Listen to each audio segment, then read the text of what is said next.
Se Deus não existe, tudo é permitido? Olá pessoal, eu sou Marcelo Apson e sejam bem-vindos ao Canal Literário. Pessoal, dando continuidade à nossa mais nova série Filosofando, hoje trago-lhes esta grande questão levantada por Dostoiévski: se Deus não existe, tudo é permitido? Antes trago aqui aquela pequena advertência, tá? Eu tô aqui trazendo nessa série Filosofando a minha opinião pessoal.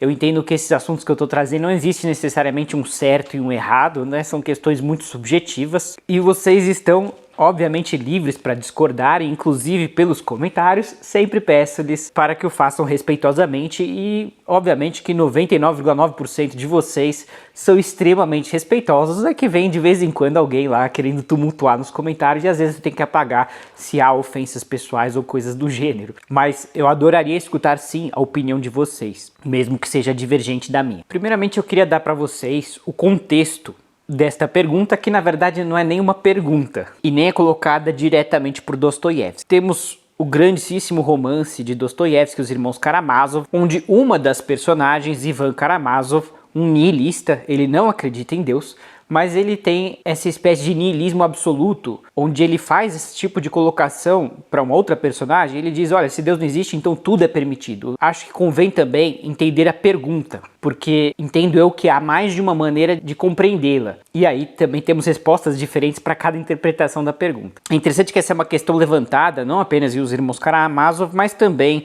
em Os Demônios, né, de uma maneira mais indireta. E eu até acho que é interessante como na obra do Dostoiévski a gente vai vendo as possíveis diferentes facetas da mesma pergunta, mas todas com essa temática existencialista e especialmente nihilista. Bom, eu acho que uma das maneiras de entender é Deus como a maioria das pessoas enxerga ele, uma entidade onisciente, onipotente. Então estaria sendo levantada esta questão de que se Deus não existisse, né, como essa figura onisciente, onipotente, então tudo seria permitido. Por este ângulo, eu acredito que sim e não. Como assim, Marcelo? Para com esse papo aí de filósofo. Olha, pessoal, o fato é que Deus já foi muito utilizado para se propor em guerras religiosas. Até mesmo os nazistas acreditavam em Deus, né? Eles utilizavam nos cinturões Gott mit uns, né? Deus está conosco. E a gente sabe que há ateus também que perpetraram massacres. Então eu entendo que mesmo Deus existindo ou não existindo, tudo é e não é permitido. As pessoas muitas vezes cometem crimes entendendo que não são crimes, né? E que até mesmo estão cumprindo uma espécie de vontade divina. A gente vê isso no caso de terrorismo, né? A pessoa que está fazendo aquilo em nenhum momento está pensando que está violando a vontade divina, né? Para ele está cumprindo a vontade divina. E de outra maneira, a gente pode argumentar que até mesmo quem não acredita em Deus, não necessariamente a pessoa vai sair cometendo crimes por aí, né? Primeiro porque não é vantajoso, né? Assim, ela pode ir presa, ela pode acontecer uma série de coisas, mas também eu diria que existe aí o lado moral da questão, que as pessoas têm, o ser humano tem uma consciência que independe dela acreditar ou não em Deus. Os ateus também têm suas qualidades e defeitos, e não é porque ele não acredita num Deus onisciente, onipotente, que ele necessariamente tem essas vontades ali de transgredir a lei e princípios ético-morais. Acredito até que a gente possa argumentar que isso veio com a evolução. Com o passar do tempo, nós fomos aprendendo o que é o certo, o que é o errado, nem tanto das conversas, eu diria que elas são muito mais recentes, as conversas sobre moral, mas através da observação mesmo, né, entre diferentes tribos, imagino eu, respeitando certas regras, perceberam que a paz era mutuamente benéfica. Mas o outro lado da questão, que eu acho que faz mais sentido nesta pergunta, é entender Deus como uma fonte de moral, né? E aí já muda um pouco a perspectiva. Não estamos mais olhando Deus necessariamente como uma entidade paterna, onisciente, onipotente, nem tanto até Deus. Estamos mais olhando aqui uma espécie de revelação divina, né? Como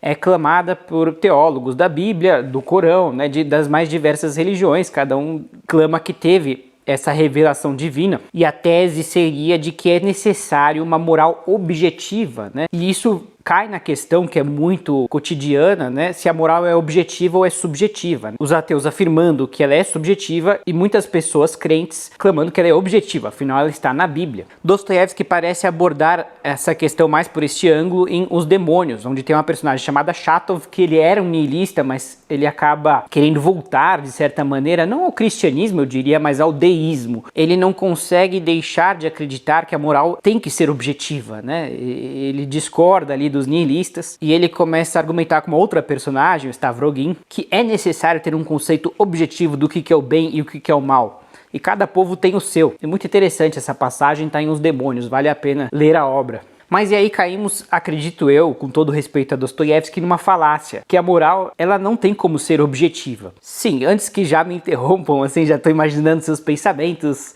de muitos que devem estar escutando, é evidente que há questões dogmáticas na sociedade hoje. Eu acho muito difícil alguém clamar que assassinato é justo, é benéfico, né? Acho que todos nós concordamos que isso é bastante objetivo, de que aquilo é proibido. Mas a questão não é tão simples, né? E se for assassinar um terrorista? Ah, bom, mas aí não é assassinato. Bom, mas aí a gente ainda não julgou ele, né? Muitas vezes essas agências secretas têm missões de executar um determinado alvo e o julgamento cabe a eles, ele não é trazido para um tribunal, etc e tal. Então o que eu quero dizer é que mesmo as questões que nós temos como básicas, se a gente avança alguns passos, a gente já vê que não é tão simples. Mas a grande questão da falácia de que a moral objetiva, na minha opinião, é que mesmo que você diga que a Bíblia é a palavra de Deus, existem diferentes interpretações, né? Quem vai lê-la vai interpretar conforme a sua maneira, né? Mesmo que você diga que não, aquilo lá é a revelação da palavra de Deus, existe o problema de entendê-la, assim, né? Porque cada um tem o seu raciocínio, a sua maneira de ver o mundo, né? E isso pode gerar interpretações diversas. E o fato é que hoje a gente já interpreta esses valores judaico-cristãos, porque hoje, por exemplo, a escravidão é proibida, mas na Bíblia ela ainda era permitida. A Bíblia contém passagens que hoje são consideradas homofóbicas e seria até proibido pelas leis de hoje fazer certas coisas que está escrito ali na Bíblia. Então a interpretação já existe, esse aqui é o meu ponto. E quando existe interpretação, nós já saímos da questão da moral objetiva. Mas eu acho que ainda dá para a gente aprofundar mais a questão, né? Eu vejo muito esses debates entre ateus e teístas, isso eu gosto muito particularmente, e os teístas acabam entrando mais na questão de, por exemplo, crimes hediondos, coisas que é difícil a gente dizer que isso é subjetivo, e eu concordo. Eu acho que é uma questão dogmática, mas isso não necessariamente prova a divindade ou não da Bíblia. Não estou aqui colocando uma posição, de novo, eu sou agnóstico, né? Eu acredito que ninguém tenha uma evidência conclusiva se é ou não é a palavra de Deus, e mesmo que fosse, a gente vê que precisa de interpretação hoje em dia, então isso por si só já coloca no domínio da subjetividade. Mas voltando ali às questões dogmáticas, né? Como eu falei, quer dizer, crimes hediondos, difícil alguém achar que isso seja subjetivo, mas mesmo assim, a gente pode argumentar que nós temos de alguma maneira esse instinto dentro de nós, ou pode ser que nós chegamos nesses dogmas através da experimentação e do erro, porque se a gente for lá para trás no período da história, imagino eu, aqui é uma proposição colocada por mim, que se cometiam mais crimes hediondos, ou pelo menos não se tinha a noção de que eram crimes hediondos, e isso foi sendo construído ao longo do tempo. Né? Se a gente for lá para trás nas guerras entre mais diversas tribos, praticamente tudo era permitido quando uma tribo conquistava a outra. Hoje existe a noção de crimes de guerra. Alguém vai argumentar, mas as pessoas não cumprem isso. Bom, só estou dizendo que existem as leis, existem as regras. Agora, existiu um momento onde essas coisas não eram proibidas. A gente até vê na própria Bíblia que era permitido você tomar uma mulher em casamento da tribo que perdeu a guerra, né? Hoje é uma coisa impensável. Então, no meu entendimento, a moral é sim uma questão subjetiva. A gente tem esses dogmas que, na verdade, de novo, eu acho que eles parecem dogmas muito fortes, e hoje são, é claro, mas talvez lá atrás não eram, né? Hoje é impensável certas coisas, certos crimes, mas antigamente talvez era uma coisa normal, digamos assim, né? A gente não sabe ali, pelo menos a gente vê que a moral era uma coisa bem mais flexível antigamente. Eu entendo que a moral é uma coisa em constante evolução. Isso até é fácil de a gente perceber, por exemplo, no campo das piadas. Né? A gente vê comediantes sendo censurados, e não estou dizendo aqui que isso é certo ou errado, eu até acho que é certo sim, mas foram censurados porque às vezes estão trazendo aí discursos de ódio, coisas que, né, hoje são inaceitáveis e talvez lá atrás foram aceitáveis. As piadas que eram feitas há 50 anos atrás, hoje são tidas como racistas, homofóbicas, machistas, né? E eu entendo que não era sempre assim, certo? A moral, ela foi evoluindo através das conversas, mas eu diria mais do que as conversas, né? O Sam Harris gosta muito de falar isso, que a gente evolui na moral com debates, assim como a gente está fazendo, mas eu já sou um pouco mais pessimista e eu acho que a moral ela evolui através da tentativa e do erro. Quer dizer, recentemente certos comediantes fizeram certas piadas e houve uma reação da sociedade, então estabeleceu-se um novo padrão para a moral, que talvez não existia. Então é um pouco assim, um cutucando o outro e o outro falando ai, e aí então ali é o limite. Quer dizer, eu falando assim parece uma coisa maquiavélica, cruel, mas eu acho que é o fato, é como acontece assim, a pessoa, até porque a gente vê, o comediante ali talvez pensava que ele podia fazer aquilo, e agora ele já vai pensar duas vezes antes de fazer de novo. E esse é um processo, diria eu, inexorável, assim, né? Ele vai acontecer de uma maneira fatal, assim, né? É inescapável. A moral ela vai progredir para algum ponto. Será que a gente vai ficar moralista demais? A gente vai ficar chato demais? Eu não sei. Eu acho que é um processo que não há muito controle sobre ele, porque estamos falando aqui da massa da sociedade, né? Grandes parcelas da sociedade se movimentando, não há como controlar esse processo. Ele simplesmente vai ocorrer e muita gente, a gente vê que não vai concordar, vai falar assim, né? Eu acho que isso foi injusto. Né? A gente vê no caso dos comediantes aí, teve muitos lados a favor e contra, quer dizer, a gente vê que não é um ponto pacífico, mas algum lado vai ter que prevalecer, né?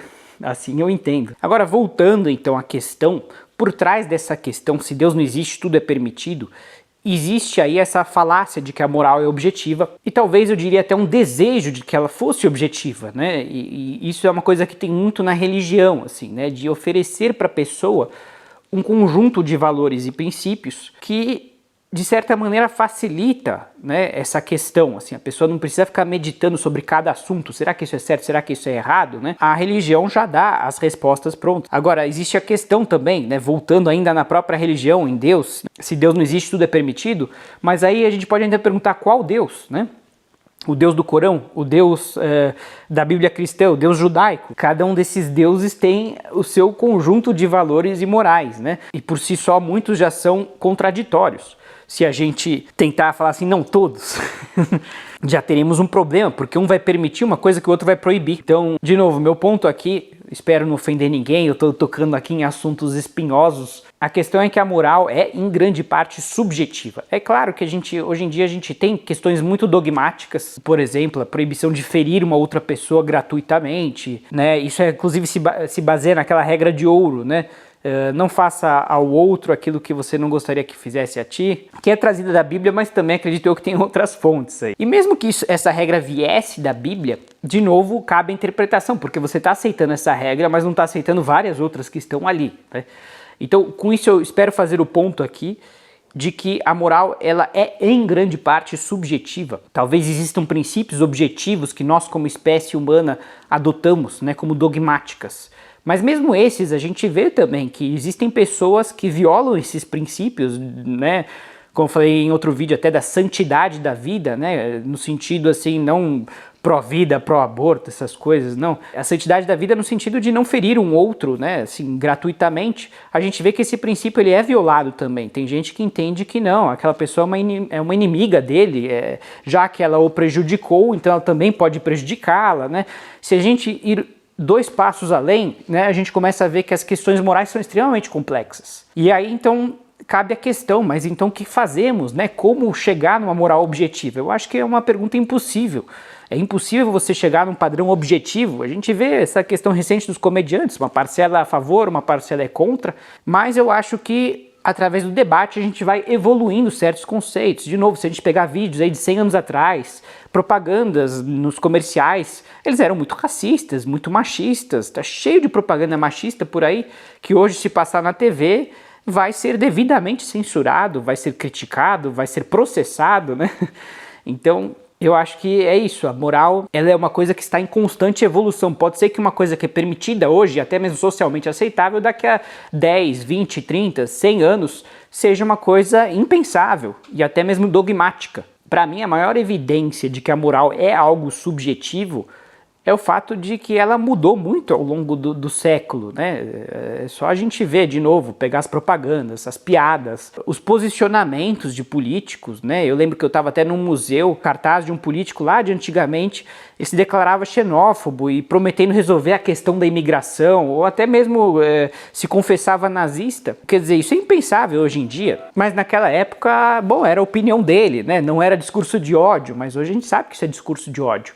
A gente evoluiu nessa questão. Só que também, de novo, ainda há grupos que pensam assim, entendem que não, aquilo não é discurso de ódio. Então, até mesmo nisso, nessas questões dogmáticas, a gente vê que há, às vezes, parcelas menores da população extremistas que querem violar esses princípios. Então, a moral, ela me parece ser em grande parte subjetiva. Então, respondendo a pergunta, se Deus não existe, tudo é permitido e tudo é proibido. Depende como a pessoa interpretar a moral, com ou sem Deus. Então, eu entendo que a pergunta em si, eu acho ela interessante porque ela nos convida a esse debate, mas ela, por si só, acho que ela perdeu um pouco a relevância como pergunta em si. Porque com Deus ou sem Deus, dá para a pessoa ao mesmo tempo proibir tudo, ao mesmo tempo permitir tudo. E você, o que você acha? Me conta aí nos comentários. Um grande abraço.